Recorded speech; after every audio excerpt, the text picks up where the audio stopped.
I'm curious, Steph, did you think it was going to be an off night early in, middle of that first quarter for you?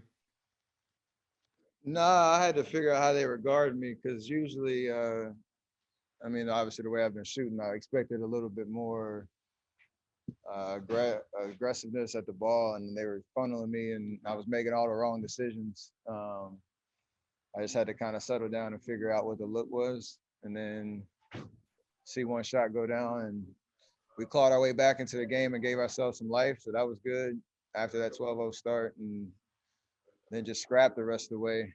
And obviously, if there's time left and me and Draymond in a pick and roll, good things happen. Stephen, talking to McKillop a while back, this was a few years ago, and he said, even before he noticed your shot, the first thing he noticed about you was that you don't let mistakes bother you. You just play right through them. Where'd that come from that you just, it goes away in a second? It came from him. He taught me next play mentality. My first game as a freshman, I had 13 turnovers, and he left me out there to work through it, and that was the first time I heard that term, and I can't get it out of my head. So it's a lifestyle. You make mistakes, you keep it moving, keep your confidence. Never doubt yourself. Just got to figure it out. Seth, this is obviously 11 now with 30 or more. You passed Kobe. Are you conscious of the numbers that you've been putting up and that the records that you're breaking now all the time? I mean, from Wilt's last week and then this streak, I'm obviously aware, but it's you don't put too much pressure on yourself. You just play basketball. I think for the first time in that third quarter, I started to press a little bit down the stretch, and they started to pick up the intensity on the ball and rushed a couple shots. But for the most part, I've just settled into just having fun, being aggressive, obviously, but kind of letting the game come to you. And for me, that looks a certain type of way, but I'm having a blast out there just playing basketball, and it's obviously working.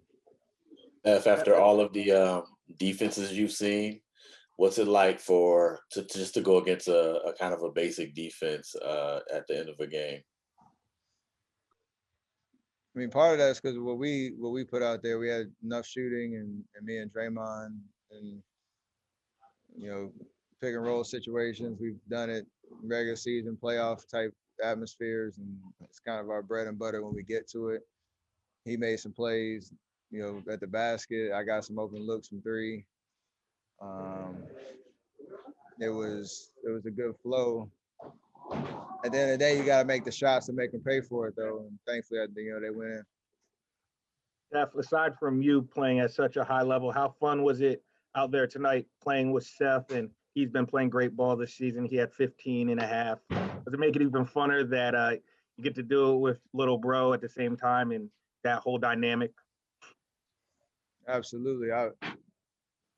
Every single time he disarms me and gets under my skin, especially in that first 5-6 minutes, I couldn't figure it out. And he came out with that look. He got one right in my face on the wing. And it's just like old times. I always love the opportunity to play. I mean, we're both in the NBA, playing against each other, creating memories. It's special. It's nothing to take for granted. Thankfully I figured it out down the stretch, but that first quarter was rough because he made it rough. Was there any chatter during that? I'm sorry. Was there any chatter during the game between you two? There was always, but at the end of the day, especially in the fourth quarter, I didn't have to say much. Hey, Steph. Steve talked about how you average 5.7 miles a game. And obviously it takes a huge toll on your body to be scoring 50 points night in and night out. How do you sustain your energy throughout a game? I've been blessed with a certain skill set and approach to the game that I've worked on year after year after year. And, that work does pay off. The summers are hard. Like, they're the hardest times of the year because I really build up that intensity and have a certain program that gets me in shape and gets me ready to sustain that over the course of the season. With the staff here, Brandon Payne, who has been with me for the last 10 years. So all those things come out during the season because I put the time in, and nobody really sees it besides my crew, but that is that's what I rely on to be myself, throughout the course of the season. Mark Haynes, obviously your ankle isn't, it wasn't 100% because you was questionable. But the fact that you was playing against your brother today, did that give you any extra motivation to get out there? For sure. Some reason, I don't know, somebody probably look it up. We've missed a lot of opportunities to play against each other because of injuries, even back when he was in SAC like 4 or 5 years ago. So this 10th time we played. And I knew it was the last opportunity this season. So yeah, definitely wanted to. It would have taken a lot for me not to play. Hey, Steph. You block out a lot of the noise that, you always talk about not letting the noise get to you. But there's a lot of superlatives now, a lot of, people raving about what you've done with your career and what you've meant to the game. Is that tougher to block out, or is that the kind of dialogue you like hearing? That was a deep question, huh? It was. It's flattering, but it's nothing I wake up and like yearn for, but I appreciate the respect and appreciation for what I'm able to do out there on the court. However people want to talk about it, but it doesn't change, again, how I approach the game and my belief in myself and my team and what I'm capable of doing. So it's easy to block out. Y'all know I do read and hear all the stuff, so it's entertaining at a certain point how things can flip and flop. But at the end of the day, it's just go out and hoop, play well. As long as you're in some type of conversation, then you're doing what you're supposed to do. Hey, Steph, Dave Melanger here in Philadelphia. Can you just talk about what you mean to break the record that Kobe Bryant set, especially doing it here in Philly? I didn't even think about that.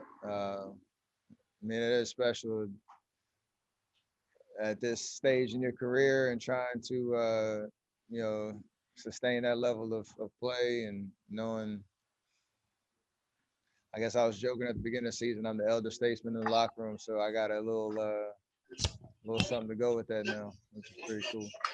Go with one more. We got to get out of here. One last question. Hey, Steph. Another phenomenal performance, and you're able to get a W and help this club as you go on your road trip. Can you just talk about moving forward? This is a big win for us for sure. We, it was a tough win in Boston, and coming off 2 must wins in OKC and Cleveland. So good bounce back win for us. We have an opportunity to have a really good road trip. We can get one in DC on Wednesday and go home and, keep building momentum. To do it the way we've been doing it, shorthanded and, without real size and, Draymond and Loon holding it down in the paint, it's pretty impressive across the board. So proud of every single one of these guys. Even Kelly coming in off the bench, taking a new role and really making his presence felt after missing some time. We're starting to figure it out. We just have to be resilient when, we had a game like Boston where you don't get it done. You come back in a very similar type game where you got to close it out and we get it done. Steph, is it possible? Was that the state trooper you visited with after the game? Yeah. Yes. Special to see him. He's an amazing story with him and Rakir, who's the little kid that was hyping him up. So I had to show him some love for the love that they showed. He showed that young man and just the foundation of impact that he's sharing. It's pretty impressive. Thank you.